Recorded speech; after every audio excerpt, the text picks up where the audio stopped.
tenemos que ser unidos, tenemos que estar unidos. Perdona porque a veces tengo pequeñas... Ser una unidad. Ser una unidad, perfecto.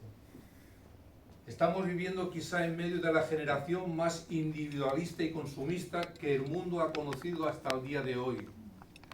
En nuestras sociedades se promueven ampliamente hoy que cada individuo tiene el derecho a decidir lo que está bien o mal de acuerdo a su percepción y por lo tanto su realización individual es lo que más importa, aun si está por encima de otros.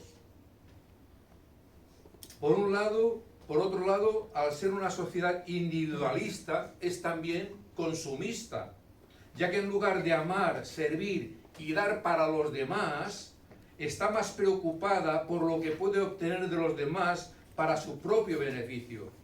Cuando la felicidad y la realización individual es lo más importante para las personas, éstas rechazarán todo aquello que les imponga alguna clase de obligación. Esa manera de pensar, desgraciadamente, ha impactado ya a algunos miembros de la Iglesia.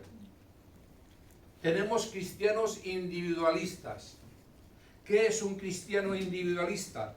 Son aquellos que se consideran que la Iglesia tiene que ser, funcionar y hacer como ellos piensan. Y si no es así, entonces no es Iglesia. Tenemos cristianos consumistas. También los tenemos. Y no es que vayan a comparar al Hipercor o al Mercadona, no. Tenemos cristianos consumistas. Son aquellos que asisten a la Iglesia no con el propósito de dar o de servir a otros, sino con el ánimo de recibir lo que se ha preparado, la predicación, las alabanzas, etc.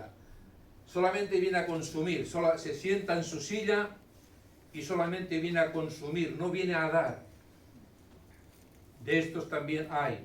Esto se debe a una deficiente o nula comprensión de lo que es la Iglesia en realidad. Por lo que para aclarar esto necesitamos saber qué es la Iglesia realmente de acuerdo a las palabras de nuestro Señor Jesucristo, no de lo que yo pueda pensar o de lo que tú puedas pensar. Tenemos que tener una imagen muy clara de lo que realmente es la Iglesia de Jesucristo. Y la Iglesia de Jesucristo somos nosotros, que hemos sido comprados no con oro, ni con plata, ni con piedras preciosas, sino con la sangre de Jesucristo. Amén. Así que, ahora bien, antes de empezar necesitamos saber qué no es la Iglesia. Para poder saber qué es la Iglesia, necesitamos saber qué no es la Iglesia. La Iglesia no es un edificio. La Iglesia no son estas paredes y este techo. Algunas personas tienen de uso frecuente la frase vamos al templo, ¿verdad? ¿Os suena? ¿Dónde vas? Voy al templo o al local. Refiriéndose así a la Iglesia como el lugar donde los creyentes se reúnen de forma común y continua. Pero esta idea es equivocada de acuerdo a las Escrituras. El templo, de acuerdo a la Biblia, no es un edificio, no es una obra, no es una edificación material o una construcción, es una casa espiritual, formada por hombres, mujeres, niños y ancianos. Como se ha leído en 1 Corintios 3, 16, 17, yo tengo la Nueva Traducción Viviente, porque creo que da un poquito más de claridad al tema. Dice, ¿no se dan cuenta de que todos ustedes juntos son el templo de Dios y que el Espíritu de Dios vive en ustedes? Dios destruirá a cualquiera que destruya este templo, pues el templo de Dios es santo y ustedes son este templo. Nosotros somos el templo de Dios. El Espíritu Santo mora en cada creyente, en todos aquellos que han nacido de nuevo. Si tú no has nacido de nuevo, no tienes el Espíritu Santo, porque Romanos 8 dice que el Espíritu de Dios da testimonio a nuestro espíritu de que somos hijos de Dios. Hay una convicción, una certeza de que realmente somos hijos de Dios. Eso es importante. Si tú no tienes esa certeza es porque no eres un hijo de Dios. Y para poder ser un hijo de Dios tienes que poner tu confianza en Cristo como tu Señor y tu Salvador. No hay otra forma de que tú puedas tener una vida transformada, solo a través de la obra de Cristo en la cruz del Calvario. Nosotros somos el templo donde la mismísima presencia de Dios que habita y se congrega en este edificio todos los días de reunión. Un grupo que está formado por hombres y mujeres a quienes Dios les ha dado vida nueva por medio de la fe en Jesucristo como único y suficiente Salvador. La iglesia ya no continúa allí, solo queda un local vacío. Cuando tú y yo nos vamos de aquí, la iglesia no se queda aquí, la iglesia se ha ido. Lo único que queda son 4 paredes y un techo. Si fuéramos a la playa, ¿somos iglesia? Sí. Si fuéramos a un monte, ¿somos iglesia? La iglesia somos nosotros. La iglesia no la hacen las paredes, por muy hermoso que pudiera ser el templo o el local, o por muy grande que pudiera ser. Somos nosotros el templo del Espíritu Santo. Es decir, ¿sabes que Dios, el Dios omnipresente, el Dios que ocupa todas las galaxias, y más allá de lo que nuestros ojos ven, habita en ti y habita en mí? ¿En algo tan pequeño y tan miserable? Ahora, vemos que no es la iglesia, es un edificio. Ahora, tampoco lo son los líderes. Los líderes no son la iglesia. Eso es otro error que se comete. Hay pastores de orquesta, yo les llamo pastores de orquesta porque lo hacen todo con tal de no delegar. Es sin duda una de las ideas más dañinas dentro de la iglesia, aunque en muchas ocasiones esto no es consciente del todo. Si yo te preguntara, ¿la iglesia son los pastores y los líderes? Tú seguramente me contestarías que no. Bueno, espero que me contestes que no. Si me dices que sí, tienes un problema. Los líderes y los pastores no somos la iglesia. Somos parte de la iglesia. Somos unos más en la iglesia. Es verdad que como pastores o líderes tenemos una responsabilidad que el resto de la congregación no tiene. A los pastores y líderes el Señor les pedirá más responsabilidad que al resto de la congregación. O sea, ser pastor no es bonito el ponerte aquí a predicar o a decir 4 cosas, sino que tienes que entender que Dios te pedirá más cuentas que al resto de las ovejas. O sea, que piensa muy bien si quieres ser un líder o quieres ser pastor. Pero te hago esta pregunta: si un hermano de la asamblea no anda bien, ¿quién o quiénes son los responsables de hablar con él para que recomponga su camino? Más de uno pensará, esa es la responsabilidad del pastor o de los líderes de la iglesia. Falso. Eso es totalmente falso. Dice Mateo 18, 15 y 17: si tu hermano hace algo malo, ve y habla a solas con él, no con el pastor, con el hermano. Si tú ves que yo estoy pecando, si tú ves que yo estoy haciendo algo indebido y que en alguna manera me estoy comprometiendo mi testimonio y sobre todo la palabra del Señor, tu obligación es venir a decírmelo, no ir a contárselo al pastor, sino decírmelo a mí directamente. Explícale cuál fue el mal que hizo. Si te hace caso, has recuperado a tu hermano. Pero si no te hace caso, ve otra vez a hablar con él acompañado de 1 o 2 personas más, para que ellos sean testigos de todo lo que se diga.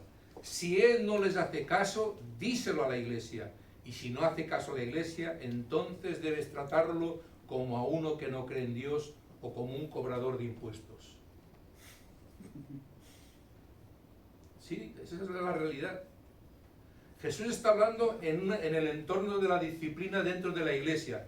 Y es muy claro lo que dice: si tu hermano, ve y habla con él. Pero no para chismorrear, no para murmurar de lo que ha hecho ese hermano o esa hermana, sino para que entre en razón y sea consciente de que ha pecado. ¿Qué es pecar? Según Santiago, pecar es saber hacer lo bueno y no hacerlo. Y nosotros sabemos lo que está bien y lo que está mal, porque no solamente lo dice la palabra que está bien y que está mal, sino que el Espíritu de Dios nos muestra cuando hacemos algo que está mal o algo que está bien.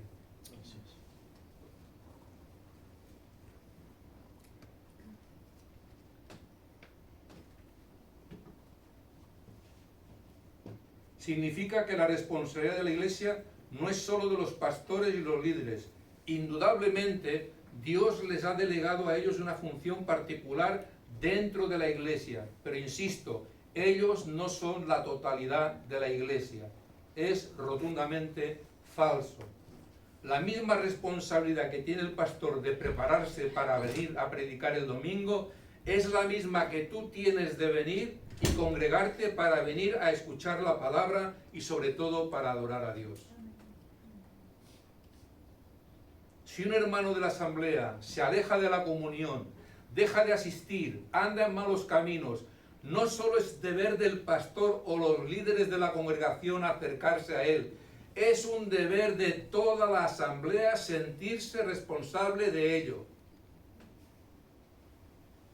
Si un hermano se desencamina, se tuerce a derecha o izquierda en vez de seguir recto, no es responsabilidad del pastor y de los líderes solamente, es de toda la congregación. Toda la congregación tiene que sentirlo porque es parte de nosotros. Es como si yo me cortara un dedo. Todo mi cuerpo se resentiría. Y eso tenemos que tenerlo claro. Si un hermano o una hermana está pasando por un tiempo malo, complicado, es nuestra responsabilidad. Claro que es responsabilidad de los pastores y de los líderes orar, pero también los hermanos. ¿Qué dice la Escritura? Orar los unos por los otros. Es decir, no solamente es una,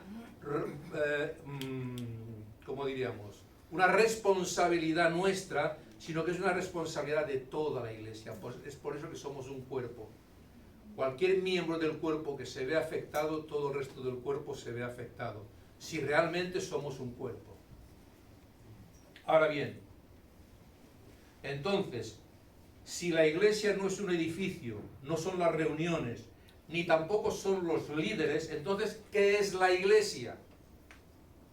Lo que es la Iglesia, todas las veces que aparece la palabra Iglesia en la Biblia, se refiere al mismo vocablo griego, eklesia, que significa llamados fuera. Recuérdalo, la palabra en griego es eklesia, llamados fuera. Este término era usado por los griegos para referirse a la asamblea de ciudadanos convocada para resolver algún asunto público. El Señor Jesús es el primero en emplear el término para referirse a la Iglesia, tal como lo vemos a lo largo del Nuevo Testamento.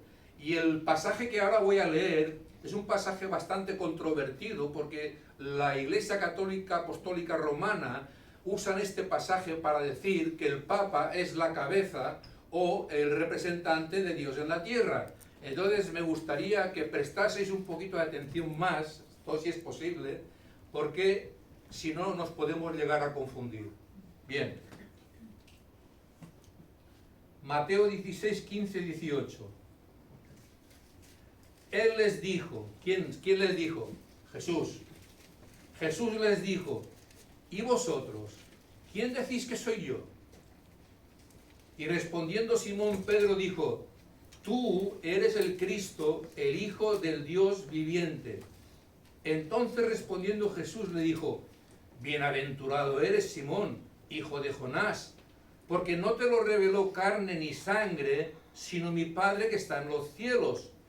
Y ahora viene, mas yo también te digo que tú eres Pedro, que es Petros, en griego, Petros.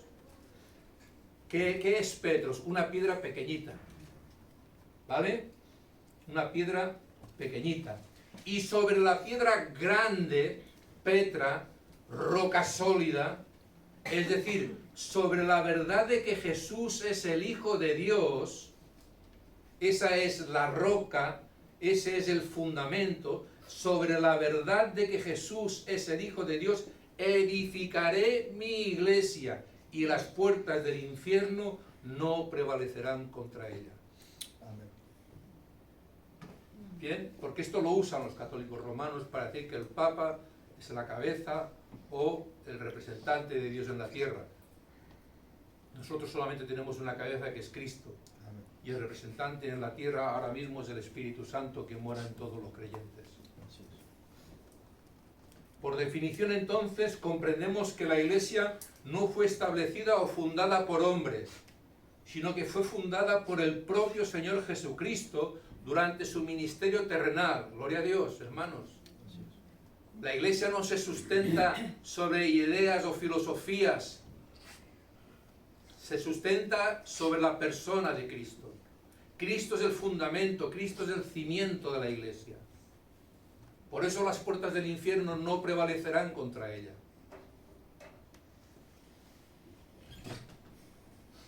Cristo es sobre quien se fundamenta y edifica la Iglesia. 1 Corintios 3, 11. Pues nadie puede poner un fundamento distinto del que ya tenemos, que es Jesucristo. Un fundamento es la razón básica o principal de una cosa. Si decimos que el fundamento de la Iglesia es Cristo, es porque Él es la razón básica del por qué existe la Iglesia. Si Cristo no fuera el fundamento, haría siglos que la Iglesia habría desaparecido. Todos sabéis lo que es un fundamento, un cimiento, sobre todo en los edificios. Nosotros ahora mismo estamos sobre un cimiento y nos sostiene.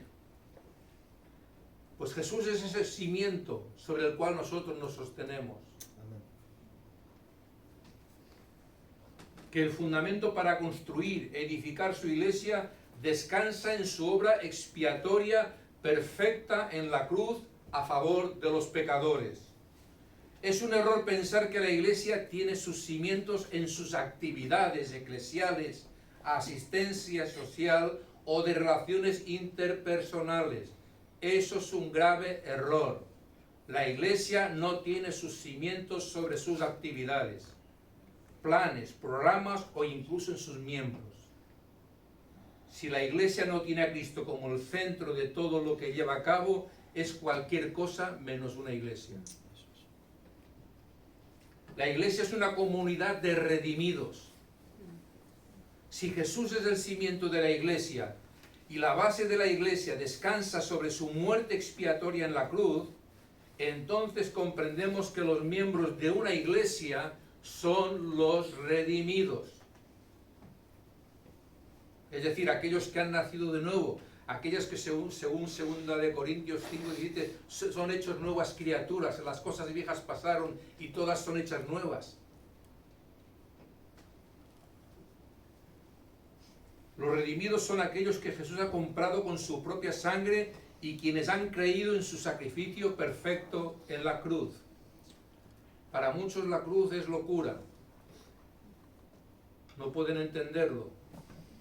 Que nosotros vivamos por la muerte de alguien. Pero es así, porque está en la Escritura. Y Dios no es hombre para que mienta, ni hijo de hombre para que se arrepienta, como dice en Números 23. Así que los redimidos son aquellos que Jesús ha comprado con su propia sangre y quienes han creído en su sacrificio perfecto en la cruz. En Juan 3:3 dice Jesús: de veras te aseguro que quien no nazca de nuevo no puede ver el reino de Dios, dijo Jesús. En este pasaje Jesús está hablando con un maestro de la ley llamado Nicodemo. Era un maestro de la ley y sin embargo no entendía nada de lo que Jesús le estaba diciendo. No entendió nada y era un maestro de la ley. Hermanos, la religión no salva. Él era un maestro de la ley y sin embargo Jesús le dice: mira, si tú no naces de nuevo, si tú no naces en el original, si no naces de Dios, si no naces de lo alto, tú no puedes ser un hijo de Dios. Así que la religión no salva. Nicodemo le pregunta, fíjate hasta dónde llega su punto de ignorancia, que dice: ¿y cómo puedo yo volver al vientre de mi madre? ¿Cómo puedo volver yo a nacer de nuevo? No entendía que no se trataba de un nuevo nacimiento físico, sino que es de un nuevo nacimiento espiritual. Nosotros somos transformados por la obra de Cristo. No son los esfuerzos humanos, los méritos o la labor que hagamos nosotros lo que nos hace parte de una iglesia. Ninguno de nosotros tiene ese poder. Dios conoce a los que son suyos, segunda de Timoteo 2:19. Así que la iglesia puede ser distinguida entre la iglesia invisible, es decir, todos aquellos creyentes de todas las naciones, de todas las denominaciones cristianas, que son hijos de Dios no por ser engendrados de carne ni sangre, sino de su voluntad. Aquellos que han creído en el unigénito Hijo de Dios y la iglesia visible, que son todos aquellos que asisten a una asamblea y profesan ser creyentes. La gente que asiste a un lugar así como este debe escuchar acerca de Jesús, de su sacrificio, de su perdón por los pecados, de su misericordia, para que al ser instruidos por medio de la predicación de la palabra, el Espíritu Santo opere en los corazones, porque la fe viene por el oír y el oír la palabra de Dios. Y estos puedan nacer de nuevo y ser injertados dentro de la iglesia. La iglesia está para predicar a Cristo y a este crucificado. No está aquí para montar espectáculos ni shows, como se pasa en algunos sitios desgraciadamente. La iglesia está para proclamar a Cristo y a este crucificado. Pablo lo dice a los hermanos de Corinto, porque cuando vine a vosotros no quise saber nada sino a Cristo y a este crucificado.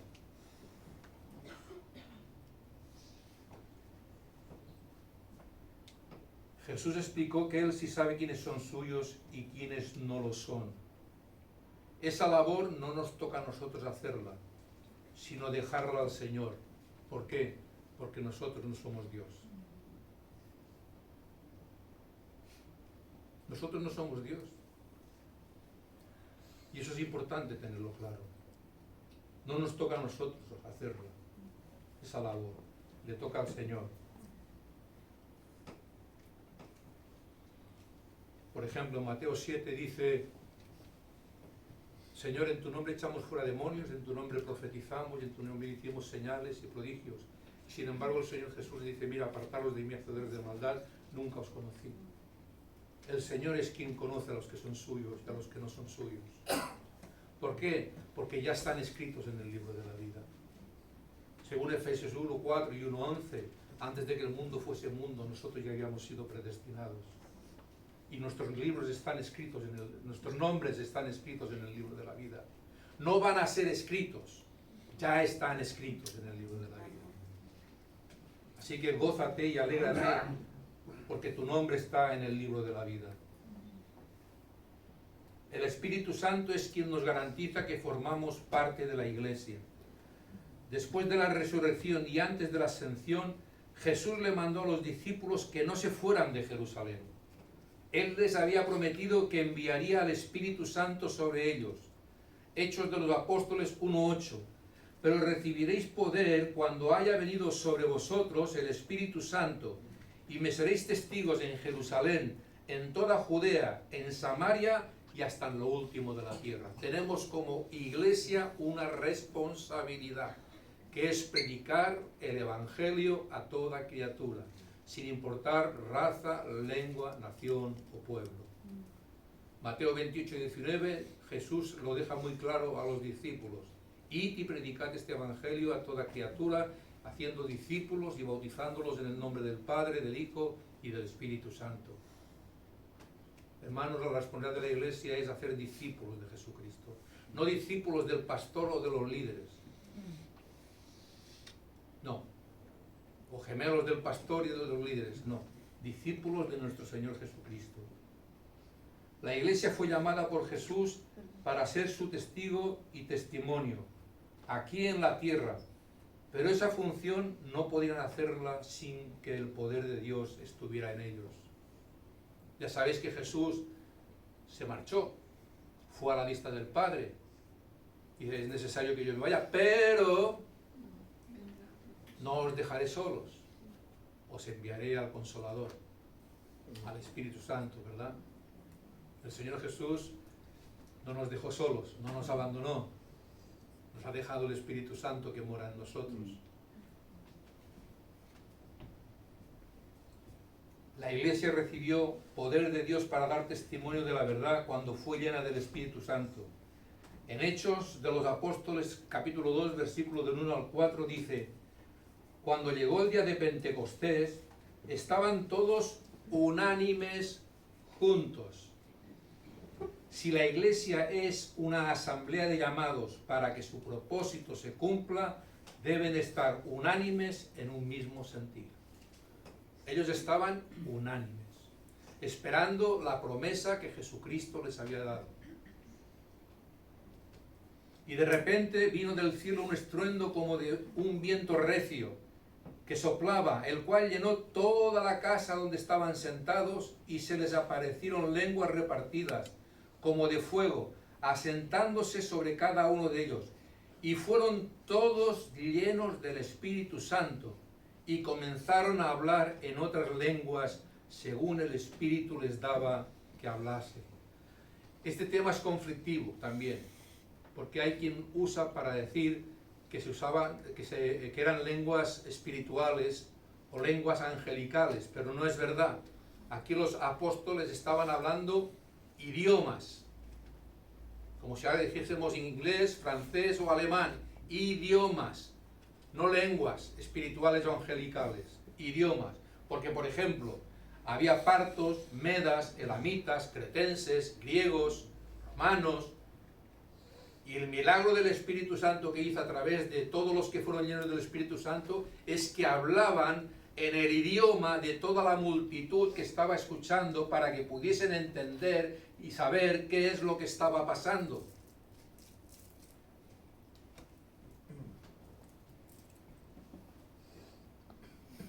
Ese día, de forma activa, la operación de la iglesia en el mundo fueron los discípulos y los que estaban con ellos llenos del poder del Espíritu Santo para ser testigos fieles del mensaje de Cristo. Una persona que ha nacido de nuevo tiene la seguridad de formar parte de la iglesia porque ha recibido al Espíritu Santo como garantía y sello. Hemos sido, según Efesios, hemos sido sellados con el Espíritu Santo. Somos propiedad de Dios.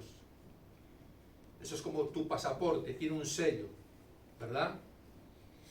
Y dice a qué país pertenece ese pasaporte. Nosotros tenemos un pasaporte celestial que está sellado por el Espíritu Santo. Eso quiere decir que ese pasaporte nos da acceso a la nueva Sion celestial, a la Jerusalén celestial.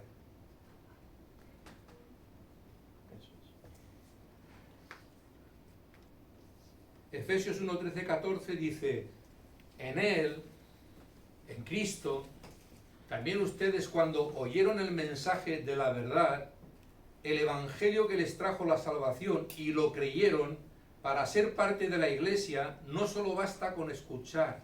Estábamos fuera y fuimos llamados a entrar. Fueron marcados con el sello que es el Espíritu Santo prometido. Este garantiza nuestra herencia hasta que llegue la redención final del pueblo adquirido por Dios para alabanza de su gloria. El Espíritu Santo habitando en nosotros es una garantía permanente de que hemos sido injertados dentro de la iglesia de Cristo y que Él es quien nos sostiene hasta el último día de nuestra vida aquí en la tierra. El Espíritu Santo nos sostendrá hasta el último día de nuestras vidas. O, a no ser que Cristo venga antes. No sabemos el día ni la hora, pero sabemos que Él volverá, como hemos leído en 1 Corintios capítulo 11, ¿verdad? Sabemos que Él volverá, Cristo volverá. Y nosotros hay esa convicción. ¿Por qué? Porque el Espíritu Santo da esa convicción, nos da esa convicción a nosotros de que efectivamente Cristo volverá. La iglesia es una asamblea tanto universal como local.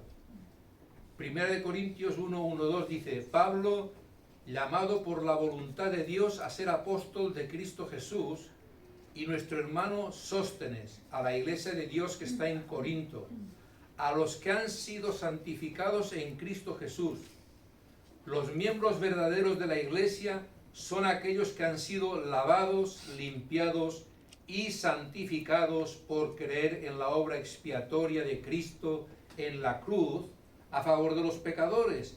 Eso significa que si alguien viene a un lugar como este, pero aún no ha sido lavado, limpiado y santificado por la obra de Cristo, no es parte de la iglesia, aun y cuando tenga años asistiendo a las reuniones. Llamados a ser su santo pueblo, junto con todos los que en todas partes invocan el nombre de nuestro Señor Jesucristo, Señor de ellos y de nosotros. En este pasaje Pablo nos deja ver que la iglesia es una convocación hecha por Dios en dos sentidos. Universal, es decir, todos los que en todas partes invocan el nombre de nuestro Señor Jesucristo. Estos son todos los creyentes alrededor del mundo que a lo largo de la historia de la iglesia han puesto su fe en la obra suficiente de Jesucristo. Y tenemos la iglesia local, que está en Corinto. Es una convocatoria particular que Dios hace a un grupo de personas que han puesto su fe en Cristo Jesús como su Salvador y que están ubicados en una comunidad determinada, como por ejemplo San Antonio. ¿Vale? Eso es una iglesia local. Pablo escribe a las iglesias locales, hasta por 12 veces, como veremos. Él escribe 12 cartas a las iglesias locales. La importancia que tenía la iglesia local. Entonces tenemos la iglesia universal y tenemos la iglesia local. 12 de las cartas que Pablo escribió fueron dirigidas a iglesias locales que tenían una problemática específica en un tiempo específico, pero siguen siendo válidas para nuestro tiempo. Los cielos y la tierra pasarán, pero la palabra de Dios permanecerá. No importa que estas cartas hayan sido escritas hace 2000 años, no importa, ni que hubieran sido escritas hace 4000 años, o 10.000 años, o 20.000 años. La palabra de Dios sigue siendo eficaz como siempre, y seguirá siendo eficaz hasta que partamos a su presencia o Él venga a por su iglesia. Lo que nos habla de la importancia que Pablo veía en que los miembros de las distintas comunidades a las que escribía fueran instruidos en la palabra. Cuán importante es que seamos instruidos en la palabra, no en filosofías, no en psicología, sino en la palabra de Dios. La palabra de Dios es útil para instruir, para redarguir, para preparar enteramente a todo hombre para toda buena obra. Con la palabra es más que suficiente, hermanos. Ser parte de una iglesia significa un compromiso de amor, fidelidad, respeto, cuidado, lealtad, honestidad entre los miembros de la comunidad y con sus líderes. Ningún cuerpo se ataca a sí mismo. La mano no le dice al pie, no te necesito. Tampoco el oído puede decirle a la boca, no quiero tener nada que ver contigo. De la misma forma, cada uno de nosotros formamos parte de la iglesia de Cristo, la cual compró con su propia sangre. De tal forma que las actitudes como la falta de amor, perdón, misericordia y compasión entre sus miembros no es algo que Dios vea con buenos ojos, sino que lo reprueba. Romanos 12, 4, 5 dice: el cuerpo humano está compuesto de muchas partes, pero no todas ellas tienen la misma función. Algo parecido pasa con nosotros como iglesia. Aunque somos muchos, todos juntos formamos el cuerpo de Cristo, pero con diferentes funciones. Yo no tengo ni idea de alabanza. Si tocara la guitarra yo, vamos, aquí no quedaba nadie. O el piano. Cada uno tiene su función. Y no es que una función sea más importante que la otra. Es muy importante que haya una persona recibiendo a la gente que llega al local. Es un trabajo que se hace para el Señor. Pues si se hace para el Señor es importante. Limpiar el local es importante. Solamente pensamos que lo importante es ser pastor o ser líder. No, ser pastor o ser líder es uno más, insisto. ¿Qué sería de nosotros si no fuese por los hermanos o las hermanas que limpian el local? ¿Qué pasaría con el tiempo? Más que un local parecería un estercolero.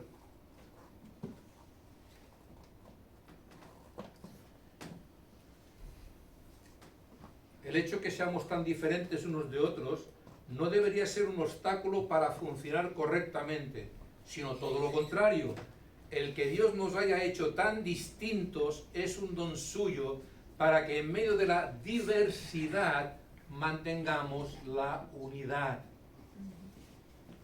Parece complicado, ¿no? En la diversidad mantener la unidad, pero es así como funciona la Iglesia, o como debería de funcionar. Unidad no significa uniformidad. No se necesita que seamos iguales para estar unidos, pero lo que sí se requiere, como dice el apóstol Pablo, que seamos de un mismo pensar y de un mismo sentir. Eso sí que es importante.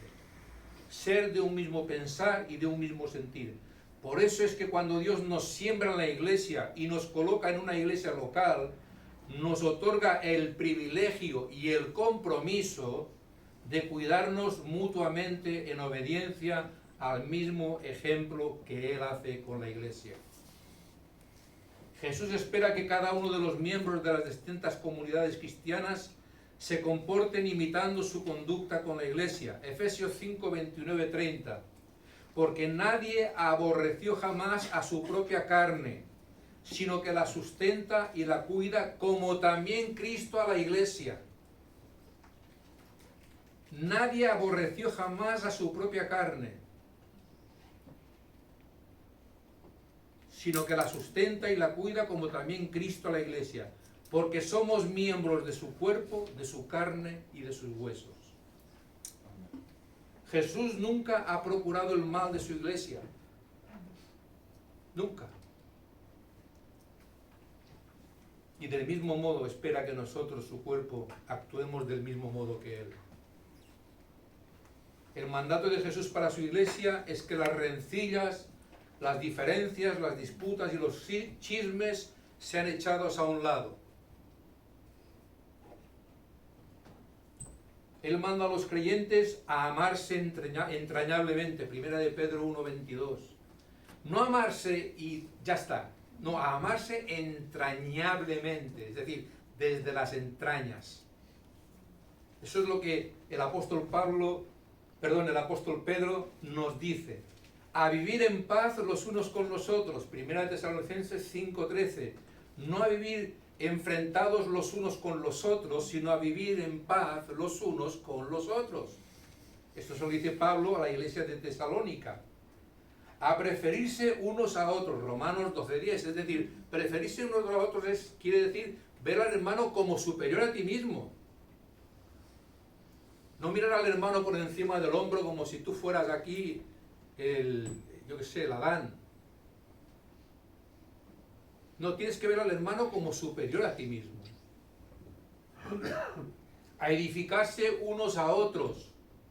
Romanos 14:19, no a destruirse, a edificarse los unos a los otros.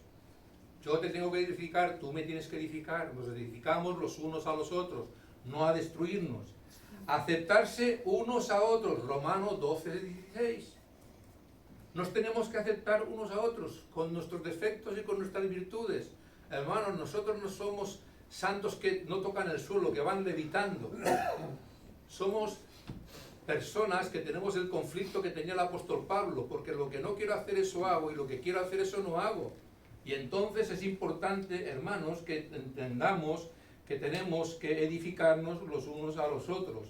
Nos tenemos que aceptar los unos a los otros, amonestarnos los unos a los otros, preocuparse los unos por los otros. 1 Corintios 12:25. Hermanos, nos tenemos que preocupar los unos por los otros. Ahora hay gente enferma, pues tenemos que preocuparnos por los enfermos, orar por ellos, si es posible visitarlos. Muchas veces la gente se enfada con los pastores porque está enfermo y no lo ha visitado, pero se lo has dicho, porque el pastor no tiene una bola de cristal donde puede mirar cuál es tu problema. Tienes que decírselo, de hablar con él, y él mirará de ayudarte en lo que pueda y orará contigo. Tenemos que preocuparnos los unos de los otros. Si mi hermano o mi hermana tiene un problema, yo tengo que intentar ayudarla. Esa tiene que ser mi responsabilidad, pero no como pastor, sino como creyente. Servirse unos a otros. Ejemplo más claro tenemos a Jesucristo limpiando los pies de los apóstoles. Porque ese era el trabajo del criado más bajo de la casa. O sea, era en una casa donde había esclavos o siervos, ese era el más bajo de todos.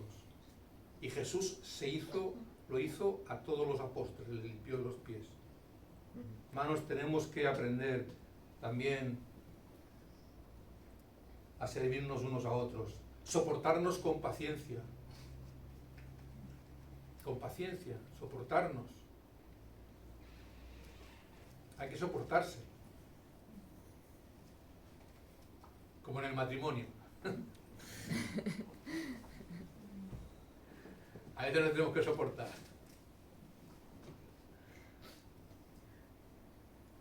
Soportarnos, además, con paciencia. Mira al hermano y ve a Cristo en él. A orar unos por los otros para que seamos sanados. Santiago 5:16. Ahora hay varios hermanos y hermanas enfermos, como he dicho. Pues aquí dice a orar unos por otros para que seamos sanados. A saludarse unos a otros. Y dirás, ¿qué cosa? Sí, a saludarnos. Muchas veces nos miramos a la cara ni nos decimos buenos días. Llegamos al local ni nada. Y Pablo dice que nos saludemos con ósculo santo. Es decir, con un beso en la mejilla. Tenemos que saludarnos unos a otros. No tenemos que hacer diferencias. Y voy terminando. La conclusión. Quiera Dios concedernos el perdón por tanto individualismo y consumismo egoísta que como cristianos hemos tenido hasta hoy y que ha impactado incluso en nuestro pensar de la Iglesia, que nos ha llevado a pensar que la Iglesia es un edificio, un cumplir un programa de actividades o que son otros como los líderes los que la forman. Que el Señor nos perdone por haber tenido todas esas ideas que son erróneas, ¿verdad? Que comprendamos que la Iglesia es una asamblea que está fundamentada en Cristo, que reúne a sus redimidos, que el Espíritu Santo en nosotros quien nos garantiza que pertenecemos a su Iglesia, que somos parte del cuerpo universal de Cristo, pero que también formamos parte de un cuerpo local donde podemos encontrar amor, cuidado, respeto, sinceridad y honestidad, tal como Cristo lo hace. ¿Lo hacemos nosotros? Es importante, hermanos. En la Iglesia necesitamos encontrar el amor, el cuidado, el respeto, la sinceridad, la honestidad, tal como Cristo lo hace con su Iglesia. Nosotros también tenemos que hacerlo. Y hasta aquí la palabra del Señor, hermanos. Vamos a hacer una oración. Ahora hay una comida, ya lo sabéis. Estáis invitados todos a quedaros a comer si queréis. Es voluntario. Seréis bien recibidos.